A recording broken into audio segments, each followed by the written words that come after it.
Hi friends, இன்றைக்கி நம்ம முட்டைக்கோழிக்கு என்ன மாதிரி தீவனம் போடலான்னு பார்க்குறோம். எங்ககிட்ட முட்டைக்கோழி கடகநாத்தை மற்றும் கிரிராஜா இருக்குது. இது ரெண்டுமே வருஷத்தில் ஒரு 200 முட்டை வரைக்கும் விடும். அதுக்கு லேயர் பில்லட் இல்லை லேயர் மேஷ் அந்த மாதிரி கொடுக்கலாம். நாங்கள் டைரெக்டாக layer pellet and layer mesh அப்படியே கொடுக்குறதில்ல. அதோட கொஞ்சம் கம்பு கலந்து கொடுக்குறோம். கம்பு கொஞ்சம் நேச்சுரலாக இருக்கிறதுனால அதை கொஞ்சம் கலந்து கொடுக்குறோம். இதில் லேயர் மேஷ் இல்லை பெல்லட்ஸில் 17% ஆஃப் த ப்ரோட்டீன் இருக்குது. மீதி கால்சியம் கண்டென்ட்டு கொஞ்சம் ஜாஸ்தியாக இருக்குது.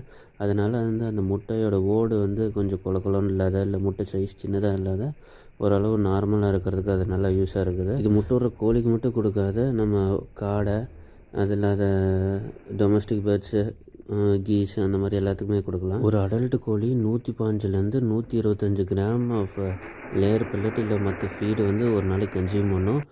இந்த அளவு கன்சியூம் பண்ணுறப்ப அது லே பண்ணுற எக்ஸு நல்ல குவாலிட்டியாக இருக்கும். Thank you friends.